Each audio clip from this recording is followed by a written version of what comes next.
Welcome back, and in this video we are still looking at operators. We are still in the same Kotlin project for operators, and we are underneath the operators package. Here we're going to look at operators as related to Booleans. So we are going to look to see how the operators evaluate two or more values. So let's take a look here. We can see A and B, and we have the values again for A and B here at the top. A is 10, B is 20, and it's evaluating this expression right here. So A is less than B. So in other words, it's saying 10 is less than 20. That happens to be true. So this Boolean value here would be set to true.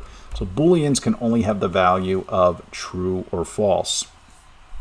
Likewise, we could see here that if we change things around a little bit, we can we have this Boolean right here. It's currently commented out, but we're saying A is greater than or equal to B. So we see that expression there. We would see that expression would be false. And for our exercise, what we're going to do is remove these comments here and take a look at what happens when we actually evaluate this expression and see how is A less than B Boolean is updated.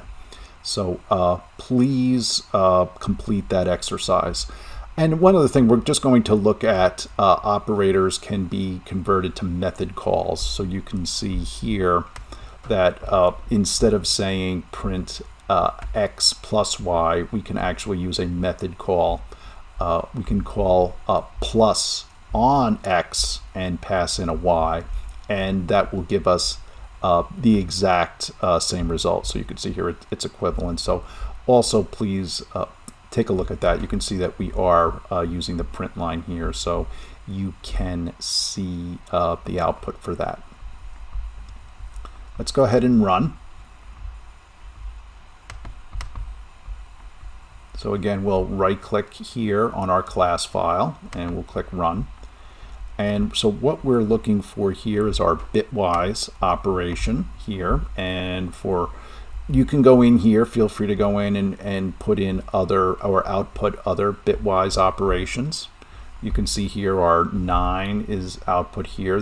We have the equivalent to x plus y, or calling the plus method here and passing in y. We get the similar results. And for our Boolean value here, we can see that currently A is less than B, so we get true. But if we make a change here, let's see what the output there would be, and we may want to format this a little clearer so this output is much more readable. So please complete all of those exercises and stay tuned for our video on strings.